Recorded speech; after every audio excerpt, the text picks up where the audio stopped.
Hi, I'm Laurie with To the Trade, and Niall's not here right now. He doesn't feel well, which is such a bummer, but we have an amazing designer here that it was actually on his list to interview. So he's going to be super jealous that he's not here with you. Marie Cloud, I want to talk to you about your business from the very, very beginning. First, introduce yourself and tell everyone a little bit about you. Yes. Well, thank you so much for having me. I'm so happy to be here.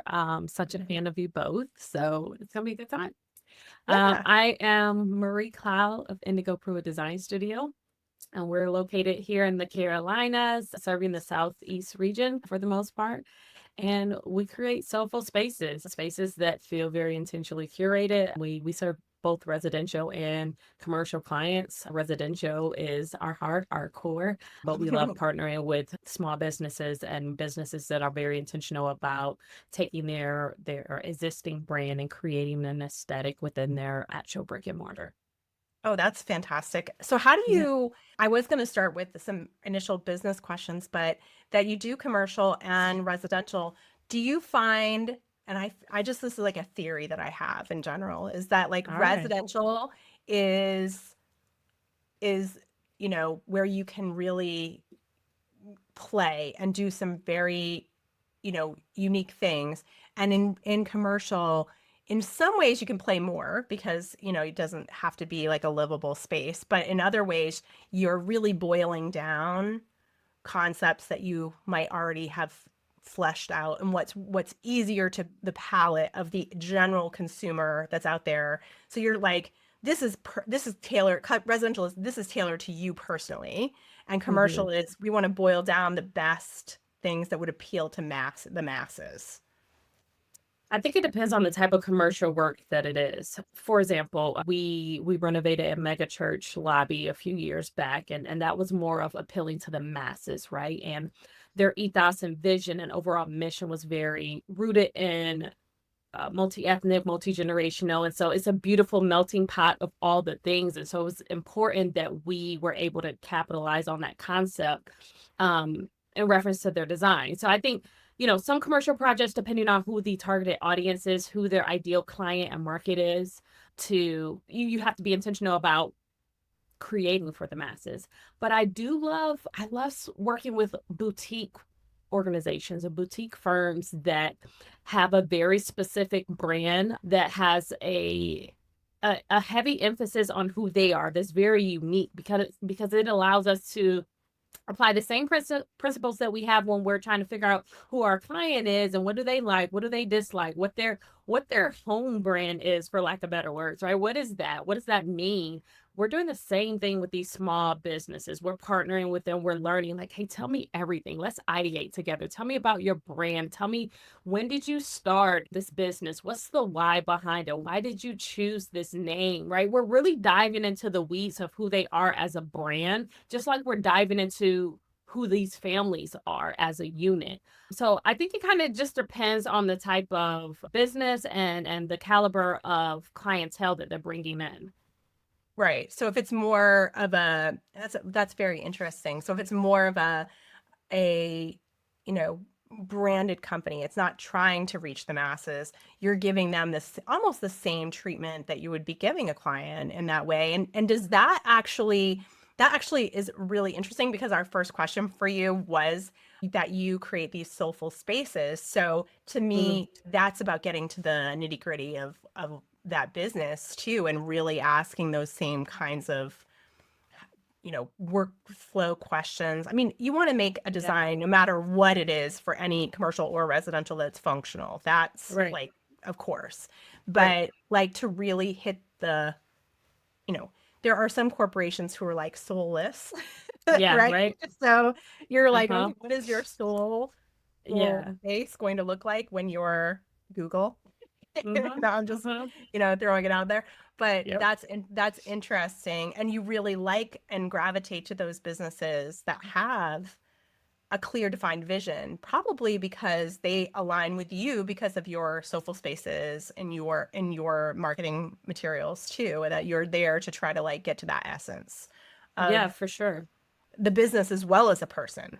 Yeah. Yeah. I think there's something special when you have a service a service offering that you're very intentional about, and then you partner with an organization that also values intentionality behind decision making and general selections, and you know how they navigate their business. When those two type of parties come together, I think that's when the magic happens, because both of you value decision making through intentionality, and you have this filter of your brand, of your vision, of your values that you're making decisions through. And so though that's my sweet spot. I love partnering with people that actually value the journey, that actually value pulling back the layers, asking questions, and creating a filter for decision making and overall project planning. Yeah. So you want your ideal client. That's interesting to me. So your ideal client has, even the way they implement decision making and the process of design is important to you.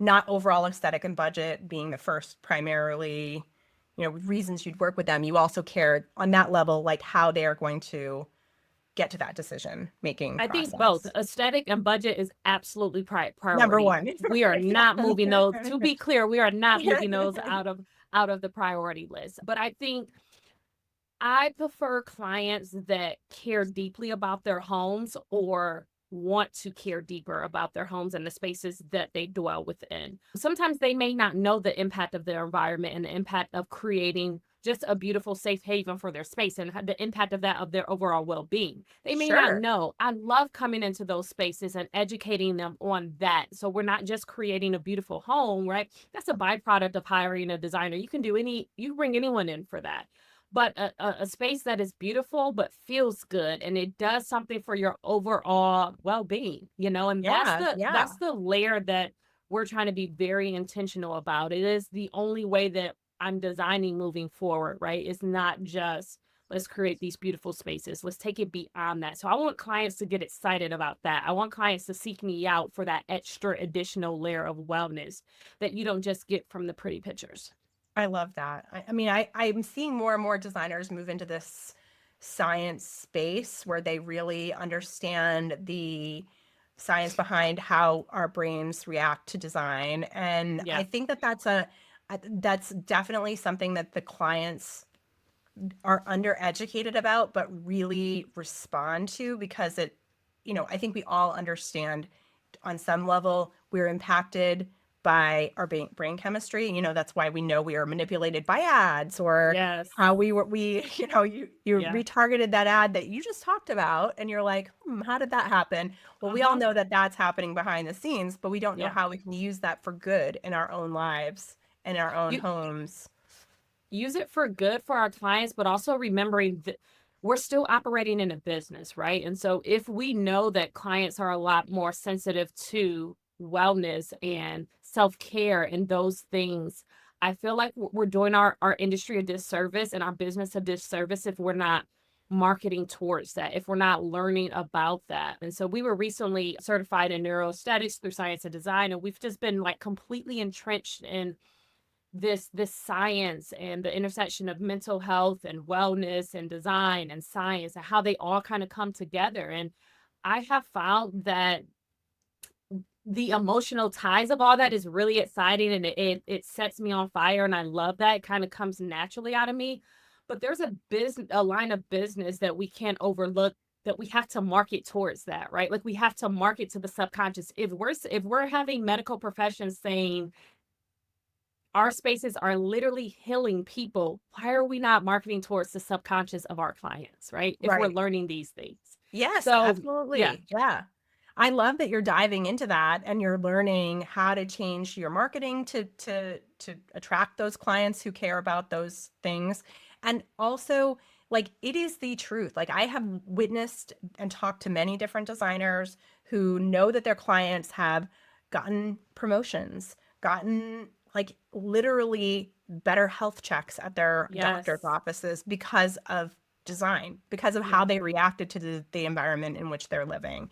And Yep. it sounds, you know, it, it's one of those things I think that the average everyday person might be a little bit like distrustful of that Hmm. process.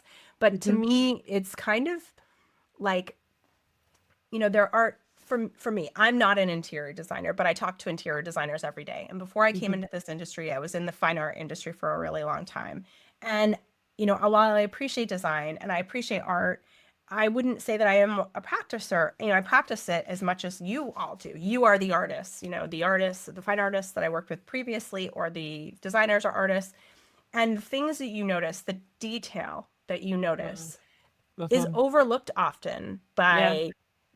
by a regular person. And Yeah. that's why you'll see these really talented people, really wealthy people, really smart people be able to say, look, I thought I could do it. I just bought really nice things and I put it all in Mhm. my house, and then it doesn't look right. It looks like crap anyway. So, and then I Yeah. just finally broke down and hired the designer. And oh my gosh, it's Yeah. changed my life. And you have no idea how many times I've talked to the client side Yeah.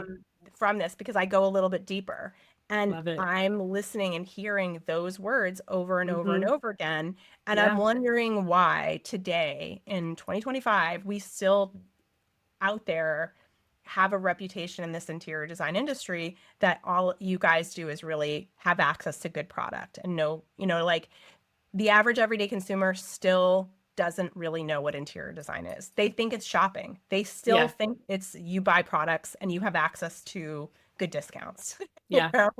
And we're still And fighting that battle.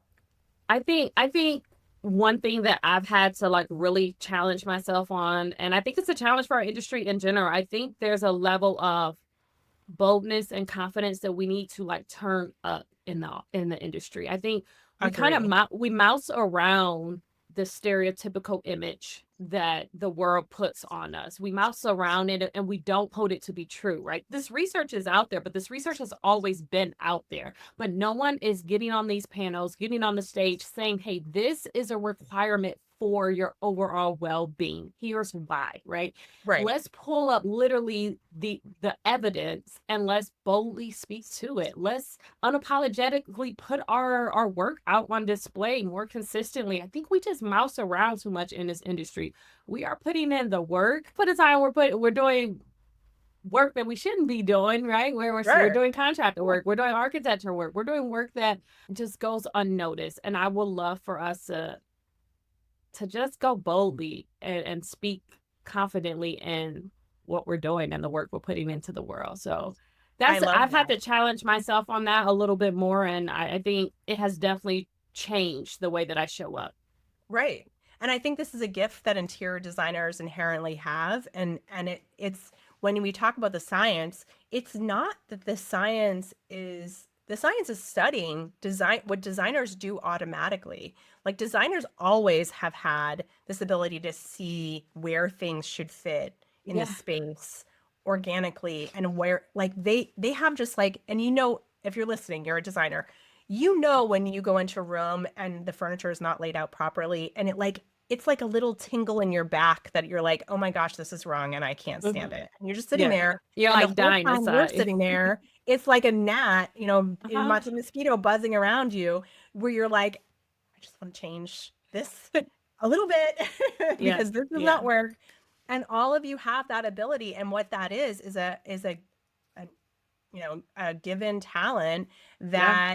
that spots it. Your brain works that way, where your brain sees, patterns where the average everyday person doesn't see a pattern. And Yeah. that's a given talent that you have. And that's what the scientists are studying, is Yes. why does Why? Yeah. a certain person have this talent, and why does the brain react to those patterns in the way that they do. But when Correct. things are in the place that they should be in, and there is a right way, that's the other thing, is there is a right way and a wrong way. Mm-hmm. There is, and the brain will see it. And you Mm-hmm. might not even know your brain is seeing it. You Yeah. might be thinking, like, I'm just irritated in the morning when I wake up. But it could be literally because of where your coffee maker is just a little bit more inconvenient than Yeah. it's not spaced properly to where you're getting your coffee. And that little irritation, it's not something you picking up as I'm irritated because of this. It's something Right. that you're just seeing as like, I'm annoyed in the morning. It's Yeah. morning. We blame it on things like that when it's like when things are in their proper place and when things are organized in the right way, it allows us not to think about it. And when we don't think Yes. about it, that's the clarity that we have for like relaxation. And we're like these minor little inconveniences are what's driving us all not mad, of course, and how designers can change our lives. So what Hmm. inspired this pivot to wellness? Like when was it learning about it at trade shows, or did you really have a real life instance where it was this was something that you had to tackle? Yeah, so I think it was just like a build up of, are you hearing me okay? Yeah, I'm hearing you.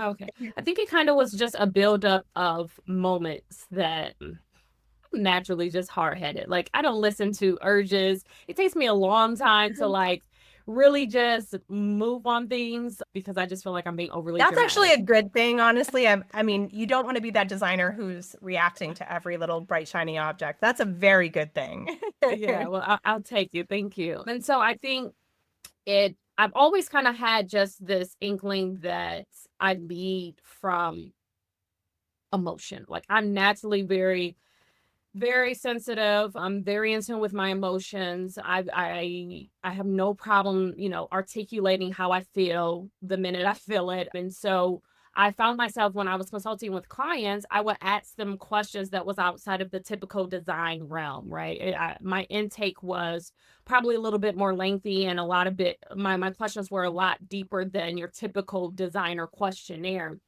To where it kind of sometimes felt like, you know, I'm asking you questions that your therapist may have been asking you, like, what is the root of this? Where is it coming from?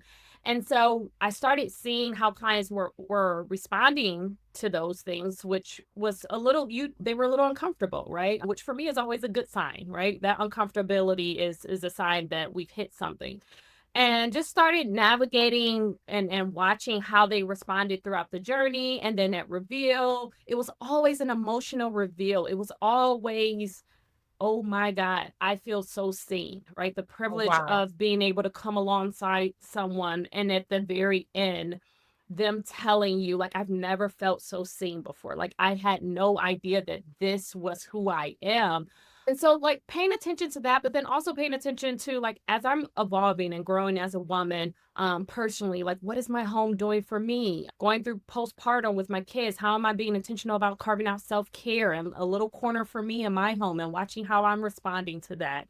Um, and so I think it's again like a combination of like my personal journey through, you know, just kind of healing some old wounds and growing as a woman and being intentional about my space and how I'm curating it, and then applying those learned experiences with clients. And Right. then I would say a couple years ago, I was at Market. I'm on High Point by Design board, and we were partnering with Science and Design for a symposium that they had. And I was there to support, kind of just be whatever support they need as a partner. And I was locked in after like 3 sentences. The fact that they brought in evidence and actual kind of an academic foundation for what I had been feeling and what I had been experiencing, and why am I feeling inclined to ask these questions? Why are my clients so moved by the way that I design? I'm not just creating beautiful design. And I knew that, right? I knew I was very talented, but I did not quite know that my line of questioning had that much impact on client. And then the result of that was just very moving. So I just Yeah, jumped all in, absolutely. and moved into a lot of researching and took the certification course. And um I feel like I'm kind of in the middle of the science and design world, but then also the intersection of mental health and design as well. So I wouldn't say I am, full biophilic and neuroaesthetics, infusing all of them, but there's elements of of all of those within my design, which is I'm chuckling in my mind because I'm like I'm just very layered, as you can tell. Like there's just Yeah, very no, I I'm just absolutely nuanced in the way that I approach things because I fully embrace this and that is true right, about me, and so this right. and that can be true about my client and the way that they appreciate and value design. Right. It can be beautiful, it can be functional, but it also can heal a wound you don't even know existed. Absolutely. Absolutely, yeah, Yeah, yeah, I love that. And I love that you have clients who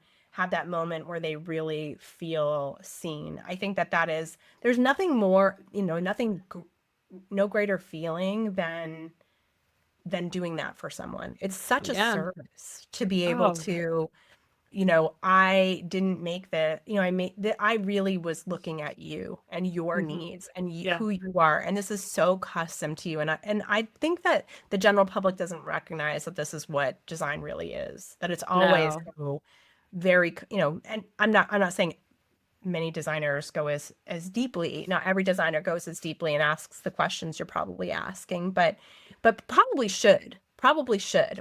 mhm. What are some of the invasive sort of questions that you ask? I'm just curious. Yeah, so we'll ask questions around childhood. Like I kind of want to hear some of those highlight childhood memories and such. And Good I and want to bad or mostly good? Like that. I try my best not to lead with good or bad. I kind of just lead into the conversation. You'll be surprised how quickly they go into bad before they celebrate the good.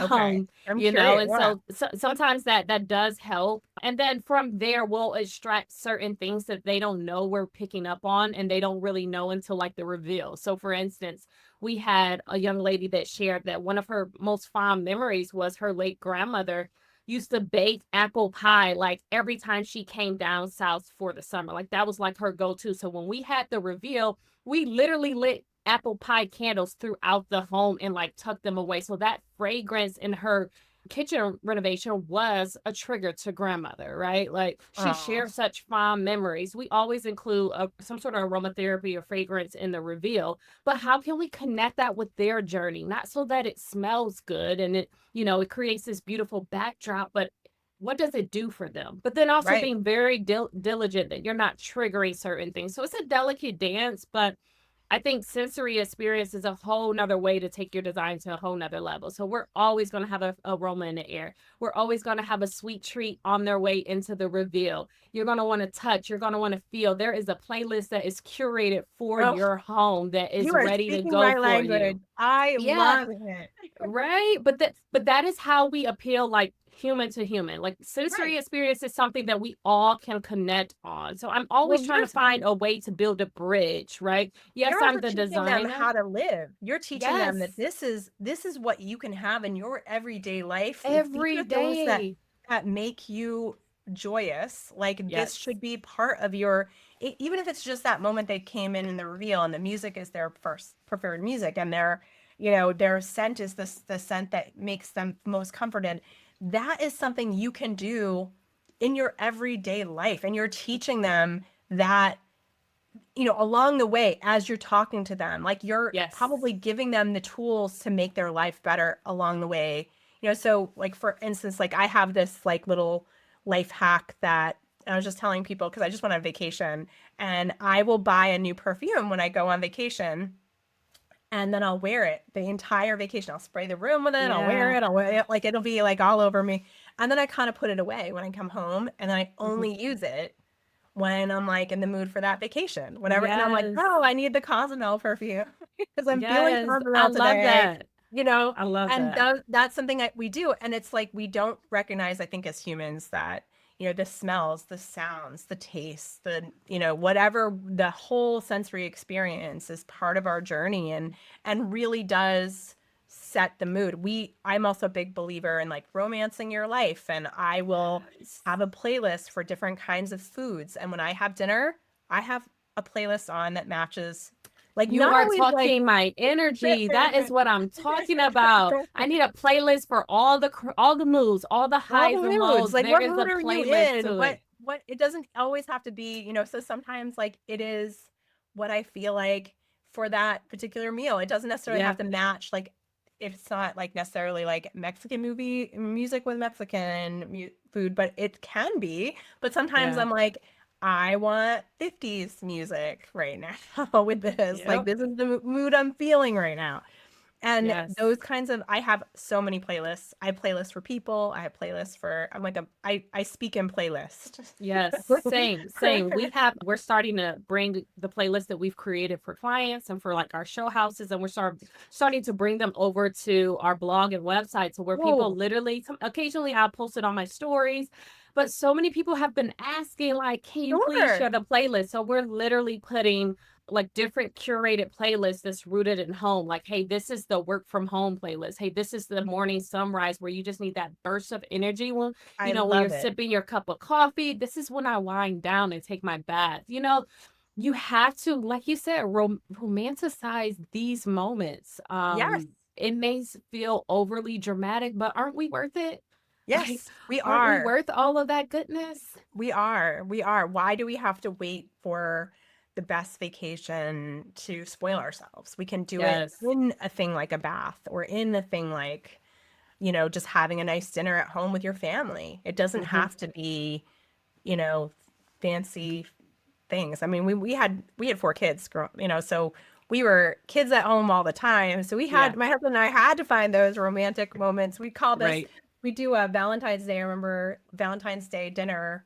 We'd always do fondue, and my husband would secretly call it fondue me.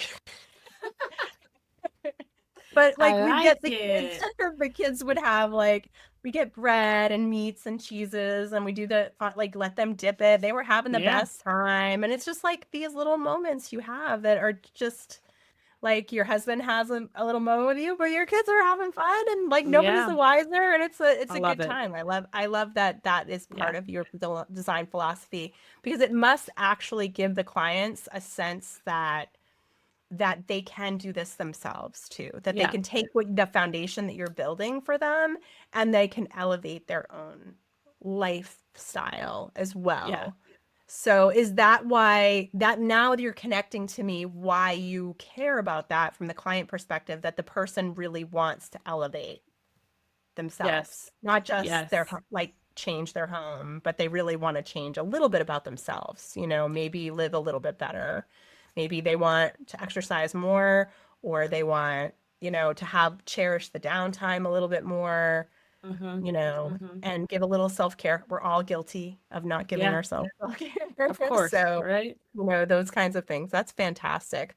So, has there been a client that didn't get it? That wasn't that they were a good client financially, blah blah, but they didn't get what you're bringing to the table, or have they all been accepting of it? I think I think in the moment, I've never had a client fully embrace it. I think there are clients that think because some of the sensory add-ons during reveal is just to add on for the reveal and the Sure. presentation, which is awesome, which is great. That I'm fine with that as well. If they don't get that, I would love for you to consider adding these layers to your everyday life, right? We have that conversation. But for me, during those times, I have to remember that it is part of my presentation package. I'm not tied to whether they get it or not. They're hiring me to create a design that is insanely badass, that is jaw dropping, and that aligns with who they are. The lifestyle layer is an added cherry on top. And so I'm okay if they don't completely get it. But I can't say I've ever witnessed a client that felt like they don't get it. Okay, good. And Yeah. it kind of goes with it.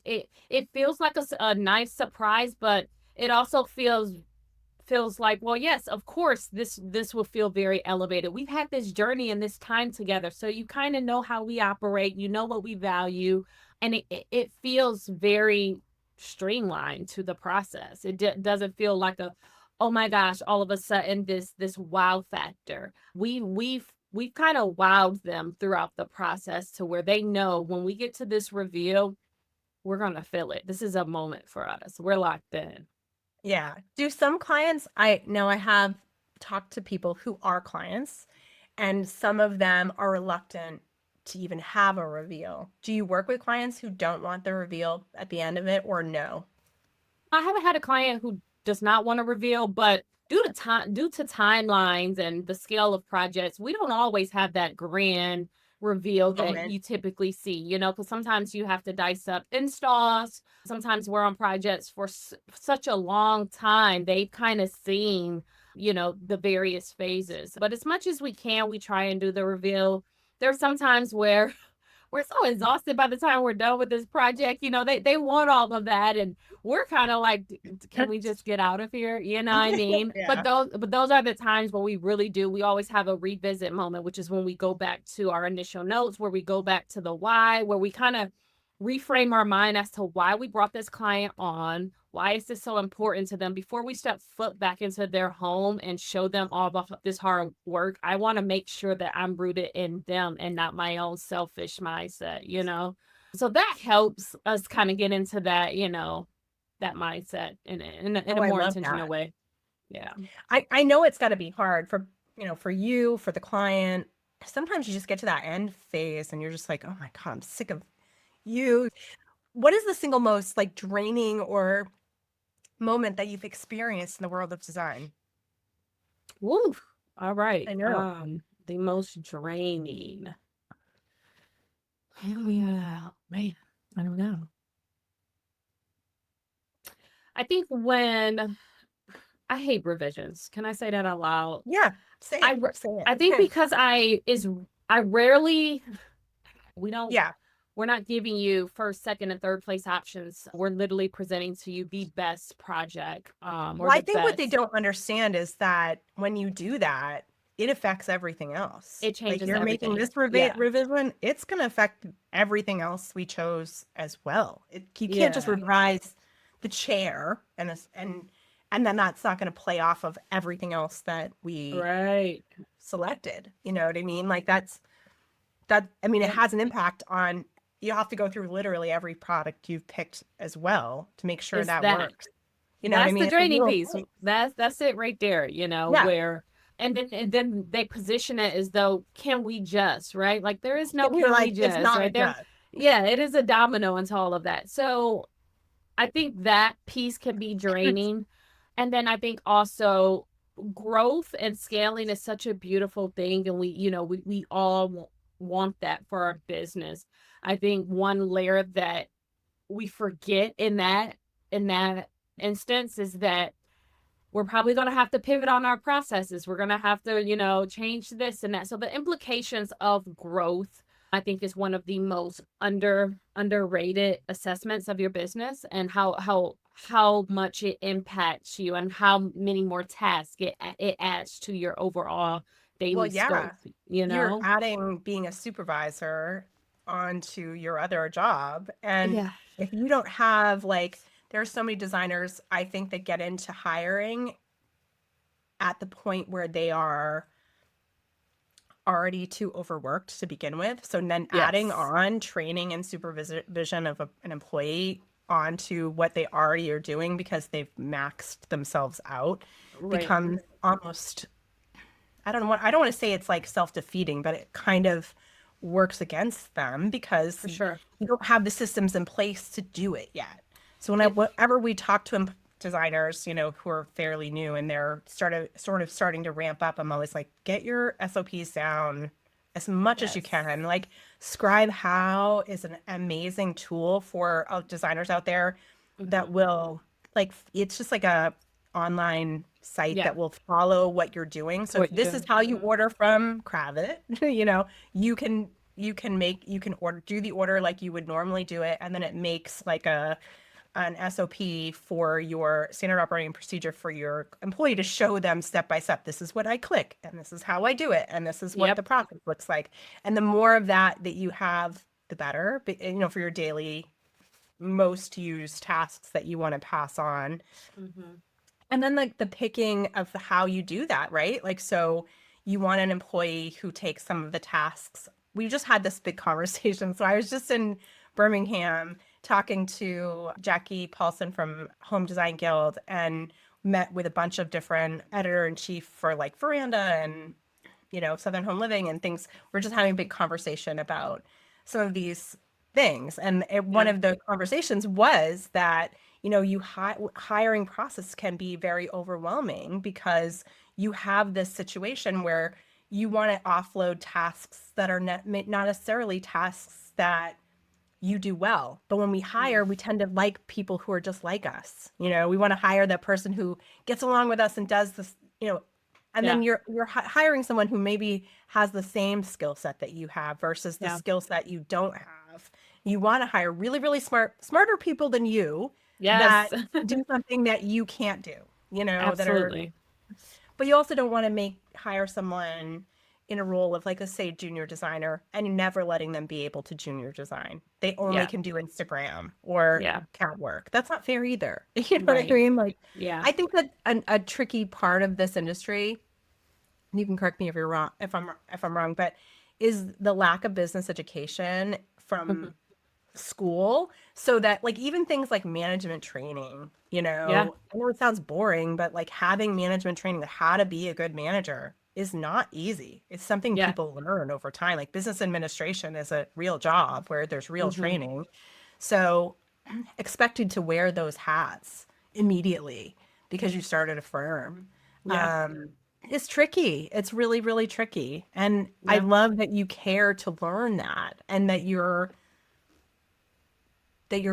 treating scaling in a very thoughtful way because it's not an easy, it's not an easy thing to do. And to do it well and to have a Yeah. good reputation out there and and be a good steward to other younger designers coming up and helping other people in this industry learn and but also protecting your own IP, Uh-huh. Uh-huh. right? Absolutely.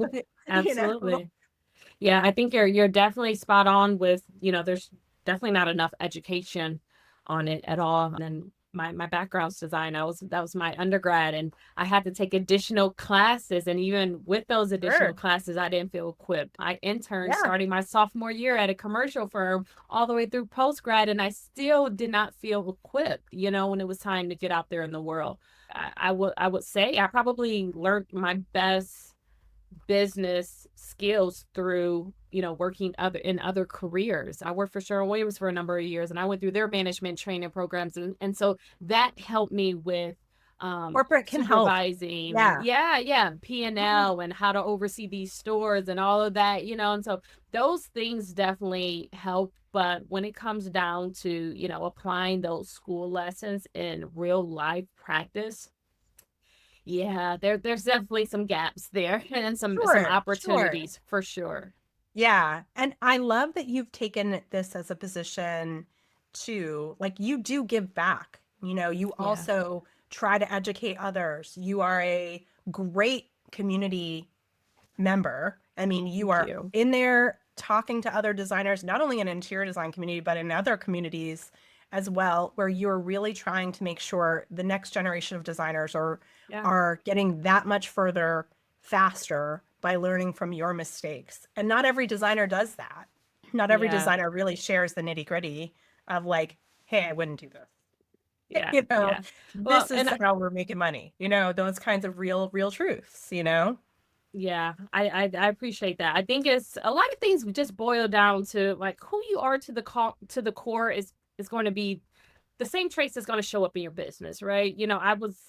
My family values servanthood and leadership, and my faith is based in serving others, and how can we bring people along the way? And quite frankly, as a Black woman, it is literally my goal and my duty to make sure that I am reaching back to people that look like me and sharing the cheat code and sharing, the steps and mistakes that I've made along the way so that they don't have to worry about that.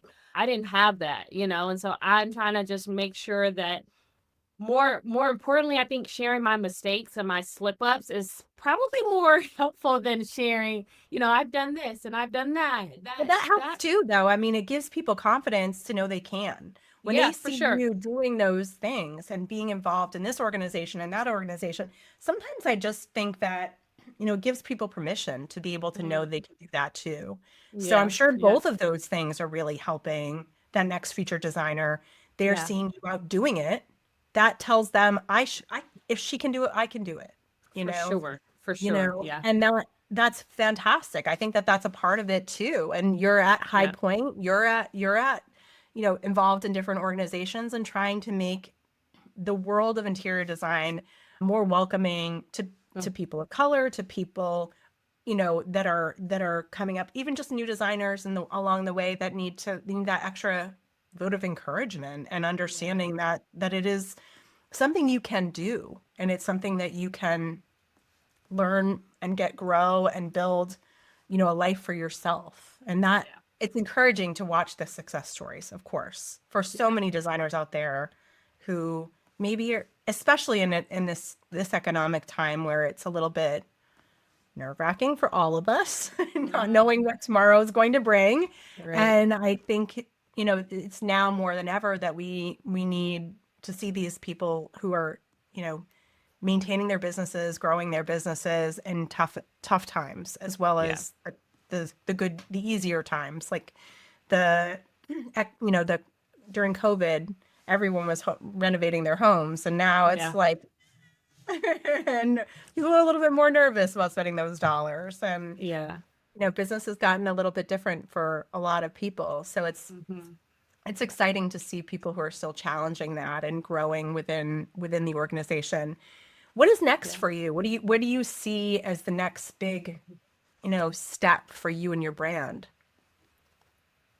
Yeah, let's see. I guess to kind of condense it, I'm in a space where I design and design will always be kind of like the core of my passion and my business. But I think there's so many layers and gifts and talents that I've just been privileged to explore over the last few years.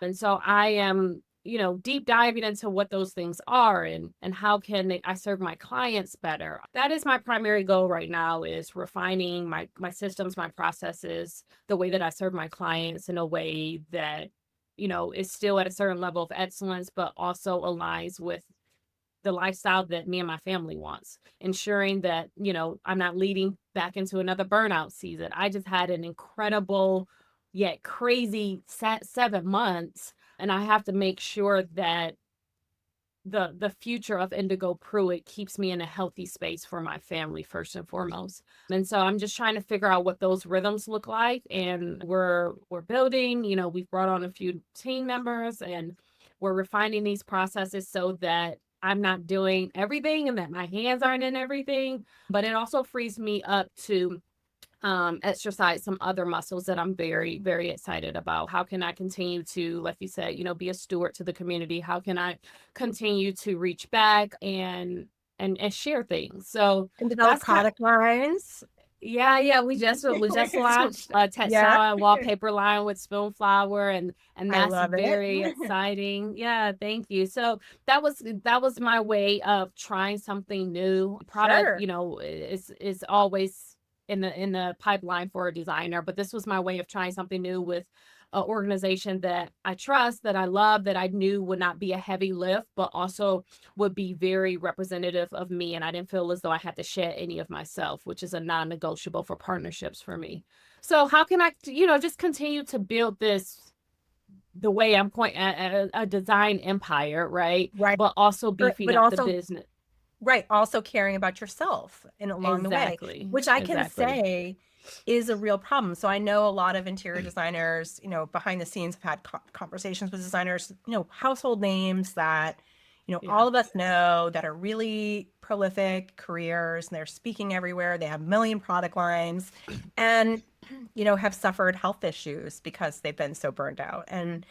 And you give and give and give, and watching that happen and learning the sacrifice to build that empire sometimes does come at your own personal risk. How can you engineer it in a different way so you can still build the empire you want to build? Maybe it's not going to be as big. Who knows? Maybe it'll be a smaller empire, but maybe Yeah. it will be bigger because there are so many wonderful productivity tools. AI is changing the game on Yeah. productivity. So maybe productivity tools out there that will make it easier for you to do some of the tasks so that you can build the same size empire or bigger with less like personal hours for your Yeah. own headspace so that you can still, you know, have time for your own life and your kids and your family and Yeah. how you live your life. I love that that's a concern for you and that that is how you're approaching this because it's a whole, you know what it is that's really, I'm just like, just hit me, is you're doing for yourself what you do for your clients, Yeah, for sure. For sure. you And know, that paying is attention to the the details, you that know? that's the key for me. I get asked often, about caring for my clients, and I I unapologetically say it is selfish, right? For I have to care for them well because my lifestyle, my family, and my self and soul care is priority. And what comes after that, they get the outflow. And it just so happens that that is goodness and it is serving them well because I'm in a healthy space in this season. The minute that that gets off kilter and their priorities, become first More over mine, priority. Yeah, that yeah. is when issues occur. That is when we make mistakes. That's when I'm not in the best creative space. And so Right. just trying to be vigilant on that, but then also, like you said, making sure those systems and processes speak to that for sure.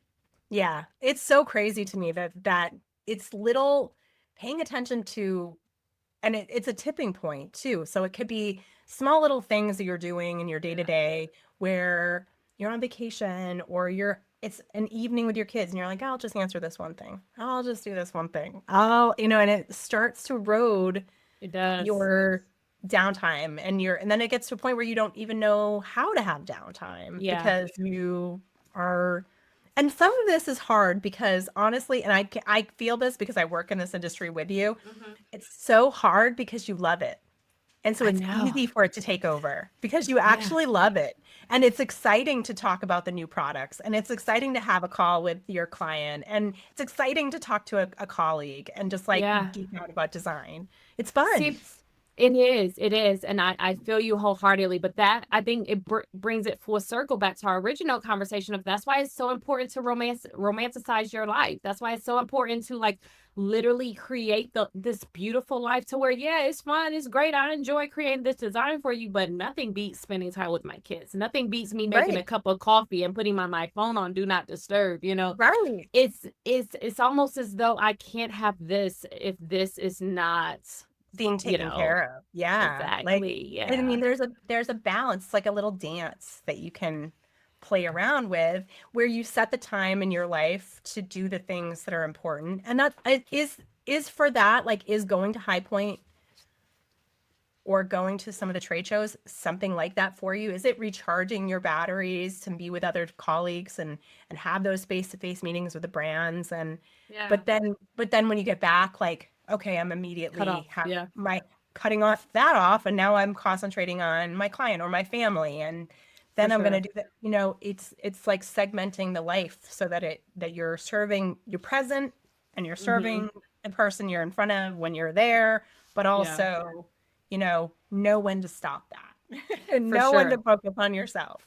It's For such a sure. fine balance, I'm sure. But I think that you're doing it incredibly well. And we're Oh, so, thank so, you. so excited to see your journey and just cheering you on. I mean, you're doing Thank some you. amazing things. I love the diversity initiatives that you're bringing into the industry. And I've been very privileged to watch your growth and excited to see the good things that are happening for you. So we're going to make sure that you guys all get links to her Instagram, follow her, pay attention because, you're onto some big things, girl.